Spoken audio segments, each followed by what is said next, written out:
Welcome, Leonard. Thank you so much for spending your afternoon with us at our writing workshop this afternoon and also doing this for the Craig Silvey Award for Young Writers. How are you? I'm feeling very well, thank you, and I'm very excited. I'm very much looking forward to creating some great characters with people. Oh, I'm Should be great. so excited. I think it's such a great workshop. Thank you. You've been a judge with the Tim Winton Award, now the Craig Silvey Award, I and have, you yes. are a writer, you're an educator. Can you tell me a bit about your background and what you do? Sure. Well, the last couple of years I've been heavily into my background as an educator. I'm a history teacher. I am a English teacher sometimes, a drama teacher sometimes, but my big love is history. My big love is humanities and social sciences. Of course, then my second love, which of course you know a lot about, is telling stories. And that can come in from the story of a historical event, or it can come in from something a bit more creative, which is what we're going to be doing today. Amazing.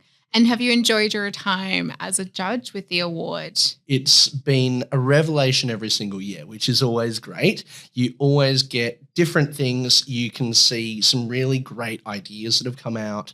It is one of those things that really fills you with hope as someone who is getting to the ancient age of 38, because it means that you can see all of the great things that young people can come up with. Absolutely. And it changes. I haven't done this award yet, but I've been at other writing awards and it just amazes you how much it changes every year. I don't think I've read the same thing twice almost. It's quite incredible. Oh, definitely. I'd agree wholeheartedly. Yeah. So when and how did you get into writing? So we're talking about young writers, Yes, and that journey. So what was it like for you? Well, it's an odd journey for me because I was always telling stories, but I was not really a writer until a great deal later in my life. So yes, I was one of those creative kids. I loved to come up with stories as part of school with my friends, things like that. But it never really occurred to me that I could write these things down, that I could share these with people in more than a one-on-one kind of style thing. So that actually happened after I finished my first degree. I was a history student, surprise, and that was my first big degree. I got to the end of it and I thought to myself, I have all this spare time now that I was using to study, and I thought, well, I want to be able to do something more with it. And as luck would have it, there was a writing workshop that was taking place at the Fellowship of Australian Writers in Swanbourne. And I thought, oh, I'll give it a shot, see what it's like. And it was absolutely love at first word.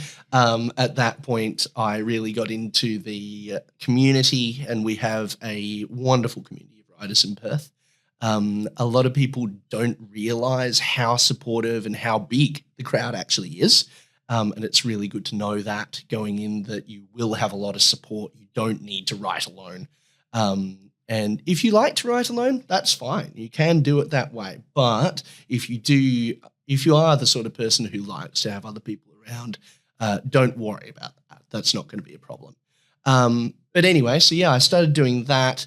And a little while later, I got into one of the first workshops that Linda and Laura in Night Parrot Press were doing for flash fiction. For those of you who don't know what flash fiction is a story that is only 1,000 words or less. If you're really feeling brave, 500 words or less. It sounds like the exact opposite of what should be difficult, but it is a very difficult thing. It's also very, very fun to be able to do. Yes. So I'd encourage you guys to have a go at it. And I mean, 1,000 word fits in our 2,000 bracket. It does very well. We have had some flash fiction come up before. It did actually, I think a few years ago, one might have placed for lower secondary, I think. We'd have to have a look though. I wonder if it's one that I saw because, have. the year tends to move around to different writing awards. I think that's a really important point, though, that a lot of kids feel like they need to be writers, but really it's about telling that story. And a lot of when you speak to authors and even illustrators, they were always telling stories from a young age, whether they started later in life or where they started when they were 7. The telling stories is such a key point. And I love the fact you raised flash fiction because, again, you don't have to have all the words. Exactly. Sometimes less is more. And Exactly. I think that's a really nice entry point sometimes for writers, that they don't have to write to the 2,000 word limit. Whatever tells the story is the best option. No, exactly. And I think that is a very valid point, that don't use the words if you don't need them. If you can tell us a beautiful story and it takes you 600 words, that is perfectly fine. We'll be very happy with that. But if it does take you the full 2,000 and then you end up going, oh, but those extra 2 words, they're really important to me, that is also valid. That's something that happens. Absolutely. There's always different styles of writing, which is really nice. Exactly. What is one piece of writing advice that stayed with you? That was from a lecturer that I had in university. Her name was Philippa Madden. She was a fantasy writer and a very, very good medieval history teacher. And she said to me, because I was a little bit worried, I was doing a few different things and I was taking some of it to her, and she was going, oh yeah, interesting stuff. But I was continually worried, going, is this just junk? Am I actually writing anything of value? And she said to me something that has stuck with me from that point onwards, which was, Leonard, don't worry about that. You can always fix junk. What you can't fix is an empty page. There's no way to edit an empty page. And from that point on, all of my worries were gone, because I could just put down all of this stuff that I thought, oh, I really need to fix that later, but at least I can fix that later. Absolutely. I love that, because that's actually one piece of advice that stayed with me. Different terminology, and it was actually about writing reports for work, but it has led into my writing, which is, you can't edit something that's not there. So you're better off just getting it down and then play, then cut, then do whatever. I love that. And I think it's so scary, the blank page. It is. And I think it's really off-putting for young writers. Definitely. So I think that's really wonderful advice to share. Yeah, no worries. What is your process for writing? I've got 2 kind of terms here, because it's the planner or pantser, which I don't like as much, but I loved the term that I heard at the Literature Centre recently, which is the gardener or the landscaper. You plant wherever it goes and the flow of it, or are you landscaping and planning out your story? I am definitely, now I am an old fogey, as I said. I say this knowing perfectly well that I'm not. But anyway, it works well with students at the school. Yes. I'm generally thinking of planning and pantsing, but to use your terminology, now that I understand it a little bit better, I am definitely that infuriating kind of person who literally turns around with a bag full of seeds, chucks it behind him, and then turns around to see what he's got. I was talking to a friend not too long ago, actually, and he was telling me about, he has this idea and he is doing some characters that are thematically related to the goal of his story. And I thought it was beautiful, and it wasn't what I could do at all. I am like D.H. Lawrence tended to do this, where I will have an idea for a character, I might have an idea for a situation, and I will put the character in the situation, wind them up, and let them go. And it is the way that I've always done it. But as I just said to you, that doesn't always end up with the best stuff. It then comes down to editing your work, coming down to picking, okay, this is the part that I really enjoy. I'm now going to expand on this. So I guess if we're taking the gardening terminology, occasionally something will grow that I like, but I don't like it in that garden bed. So I'll transplant it into another garden bed, and there it will grow beautifully. Thank you so much for running with the garden analogy. I love that. That's quite all right. I think that I love asking people that question, and I know it comes up at like Celebrate Reading conferences and things like that, because there's no right or wrong. Exactly. Everybody's different, and it's not you're one or the other. 9 times out of 10, you're most of that and a little bit of that. And I think for kids, they see somebody who's got their structure out and they're like, I can't write. And then you've got the kid who just starts writing and you're like, I can't do that. And that when you're a young writer can be intimidating, but it's fine. Oh, exactly. That's right. All of it. And like you said, it's just knowing what to do in the editing and where things need to go. Exactly. Where do you get your inspiration from for your writing? That one's also very revelatory of the the pantser kind of aspect, because it can come from almost anywhere. It can be something that someone said. It can be a scene that I've seen either in a movie or just in life walking around. It could be almost from anywhere.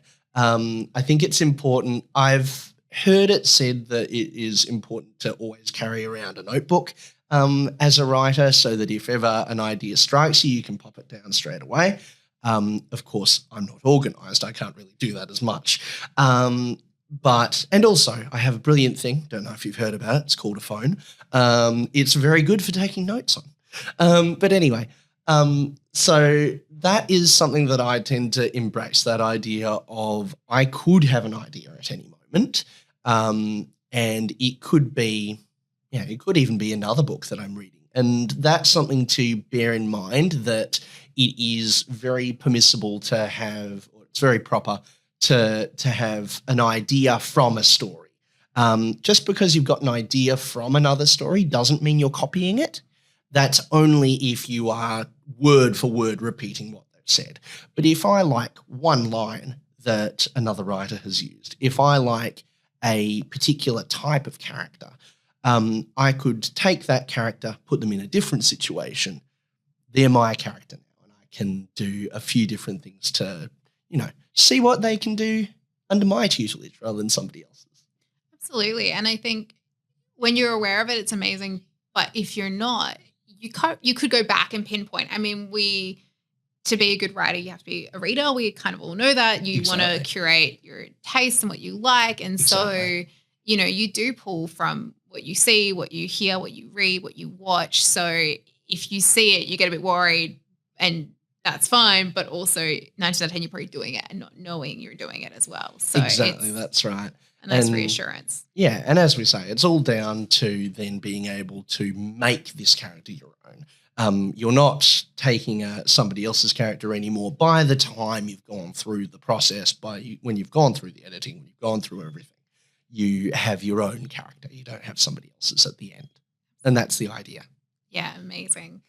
With the inspiration, do you find, is it something you have to practice? I guess because people see the world and we naturally look at things, but it's taking something and then making it into a story. And I feel like that gets easier the more you do it. It does. Is it something that when you started out, is there like a way that you did that might encourage young people to look a bit more openly or imaginatively around themselves?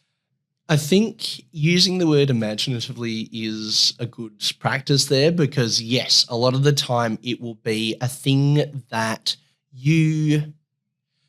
as you practice it, you will realize when you've seen something that is the beginning of a story or a part of a story. One of my stories that I still love to this day, I was down at the beach and I was looking at the waves and going, oh, this is beautiful. You could just paint this scene. And I could then just imagine this character of a painter down by the ocean, painting the picture. That did actually become the subject of a story. The painter in the writing became a great deal more of a sinister character, which I didn't originally envision. But yeah, and one of the things to think about is that it will be those things that stick with you, those things that someone says that get stuck in your head and you go, oh, that's really cool, that idea, that phrase. I wonder what that would sound like from a different person, what someone else would think about it. And similarly with an image, as I say, that image of the beach, I can still picture that beach. I can still picture that ocean. And it's those things that stick with you. And that's the thing with story ideas as well. They often say it's a good idea to put something aside for a little bit and then come back to it. And if you're still passionate about it when you've come back to it, that's when you know you've got a real gem. And that is something that I think works with inspiration too. If you cannot get this thought out of your head, get it out onto the page, get it working for you, because it's obviously something that is inspiring you in some way or another. I think that's a really great way to put put it. And I think, there's so many kids that probably have that spark and they're like, it won't leave me. What do I do? So exactly. put it down. That's right. Definitely share it with people. Absolutely. And you can share it with people in many different ways. And this way that we all love is to put it down with words on a page so that people can read it. And I think tying back to what you said about WA having such an amazing literature industry, like you said, these authors and illustrators are so supportive, educators, anybody in that field know each other, support each other. You can share it with your friends as well. Like if you're a young writer and you got people around you, you just float it past them and be like, what do you think? Is this something? And you'll get a bit of a gauge as well, which is really great to have that support network too. It is. It's very useful. And I've seen that as a teacher as well. You can often tell the type, and they do tend to get together sometimes, and you can see you're often like walking by, going to a class or something, and they're in the middle of talking out this idea.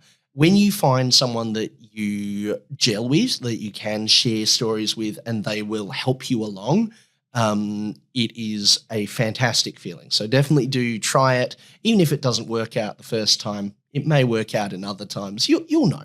Yeah, absolutely. We tend to find each other. Exactly. Creative types. We always do. And I think you also find like mentors as well, a bit of a shout out to if you don't have those friends, you might have other friends that are great with you for sport or different things, but you've got librarians, you've got teachers, there's always people around that will hear an idea and be able to provide support or definitely, or know where to go or what to possibly do next. Definitely. Absolutely. Listen to this podcast. Exactly. Yeah, that's right. It's a good podcast. What are you focusing on today with our Young Writers Workshop? Because we'll have some kids in person, but I'm hoping to share this regionally so we can get a bit of information out to anyone else who's wanting to enter across WA. Cool. Well, I'm mostly focusing on the creation of characters. I want to look at a few different ways that you can create a character from scratch. Things like taking a stereotype and then making that stereotype into something different. The idea that I like to call the Spider-Verse, because I'm cool like that, where you can take a character in one circumstance and then change them around to be a different kind of character.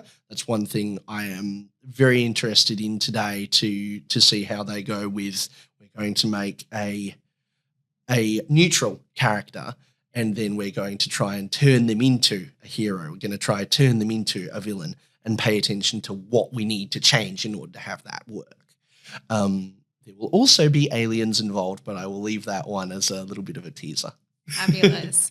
And would you be happy to share a few of the little notes and stuff to any like teachers who reach out or anything like that if they've got classes? When I know I've got some schools that are engaged in the East Kimberley, out in the Wheat Belt. So if you're happy, we'd love to share some little tips and tricks that you've used today with characters. Definitely, yeah. And with that can be for a interested writer. They can always reach out to the library, and the library can then reach out to me. And same, of course, to other educators. I know what it's like to need to look for resources, and I'm very happy to provide if something that we've talked about resonates with you, or you think might resonate with your class if you're a teacher. Amazing. So it's all about characters today. Yes. Why are characters so important?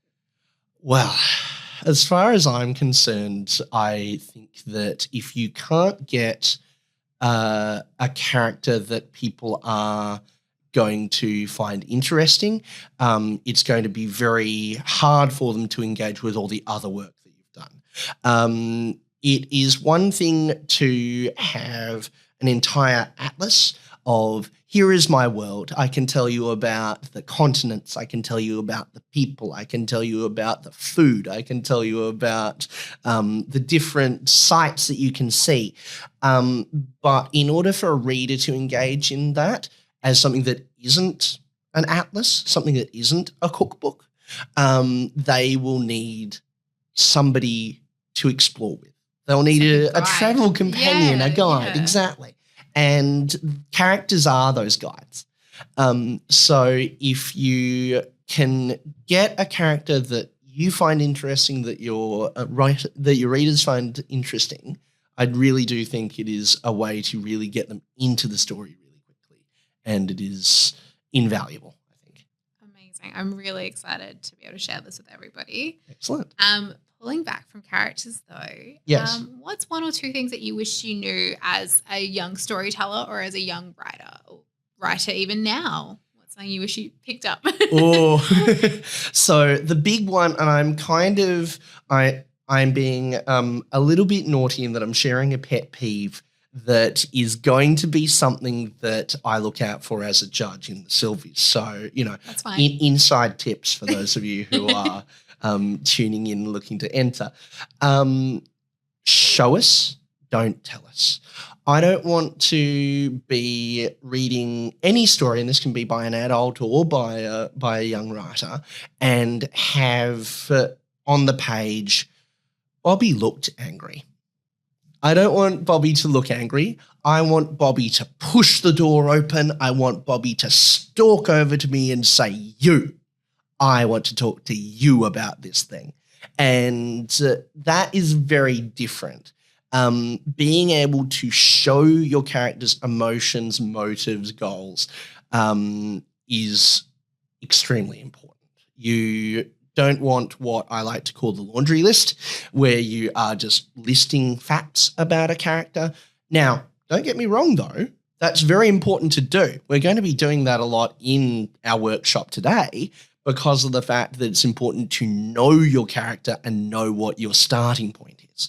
But by the time your readers are encountering your character, you aren't just listing things anymore. You are putting those characters into situations. You're having them live those situations.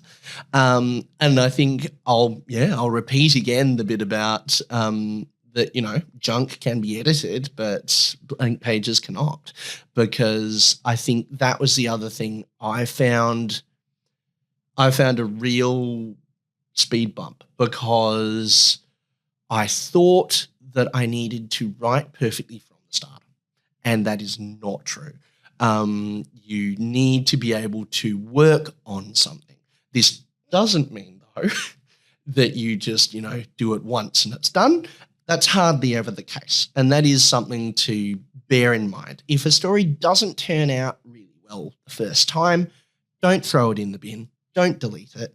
Just pop it off to the side and leave it there for a little while. That story I talked about with the painter, I wrote that when I was in my early 20s, so it was one of my first stories that I wrote, and it was quite long.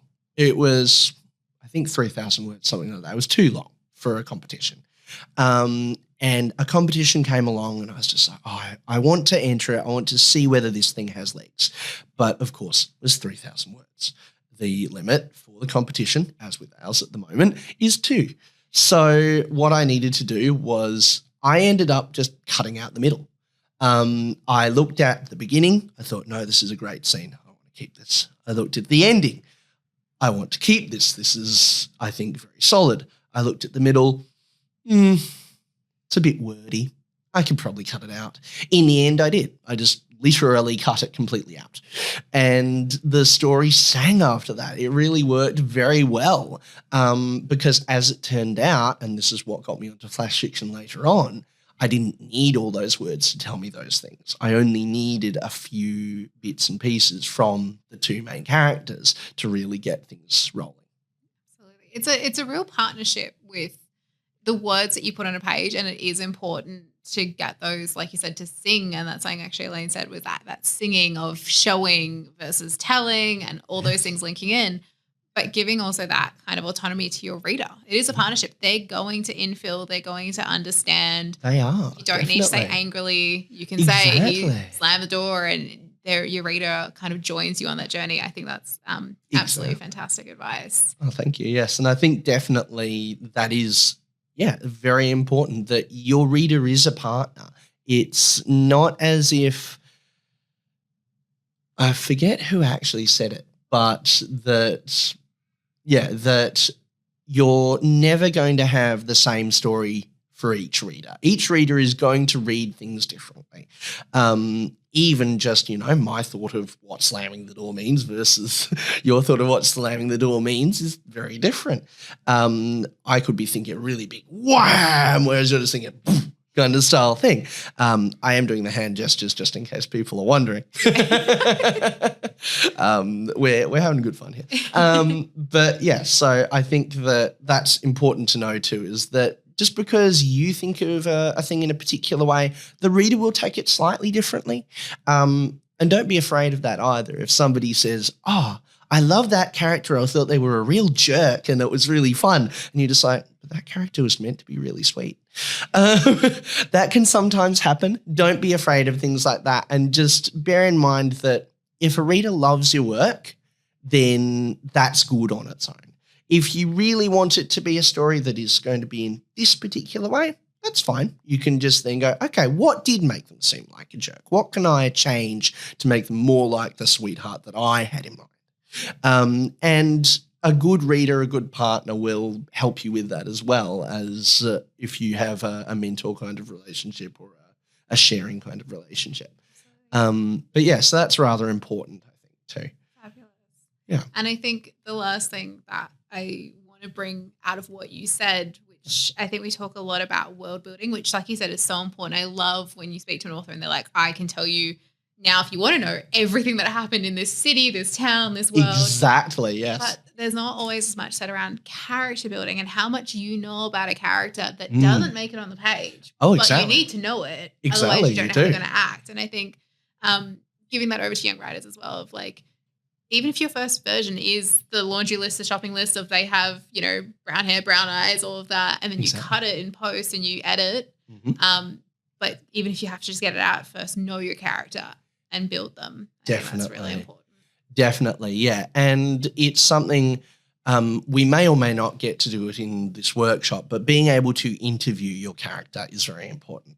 And that's something that can be like a secret exercise just for the podcast people, if we like. You know, maybe it would be a good idea if you have a character in mind, put some questions together. How would the character respond if I was interviewing them? What would they say? I could have no intention to to write about their family life. But if I know they have a dog that they think is fantastic, they have a little sister that they really love, but, you know, they're so-so on their older brother, that may come into the story, but it will definitely always influence the way they act. And that's the thing, is that you're going to have those details where even if they never touch the page, they are going to influence the character.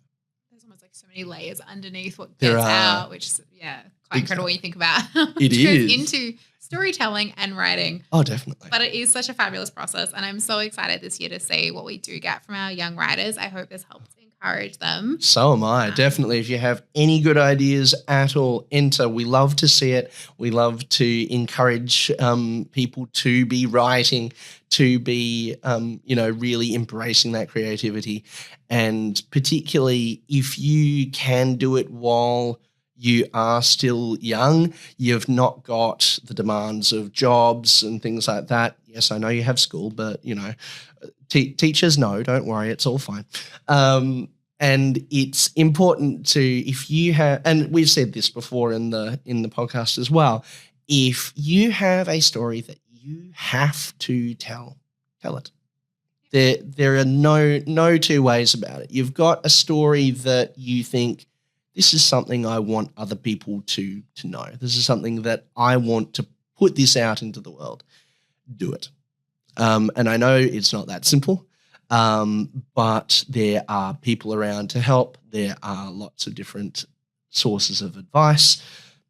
We have many of those on the judging panel and in the libraries and in your schools. They're everywhere. Yeah. So yes, very important. Definitely. I would love to see all these entries. I think that's a fabulous point to end it. Thank you so much for your time at the moment. I'm still going to pinch you for the next workshop. Of course.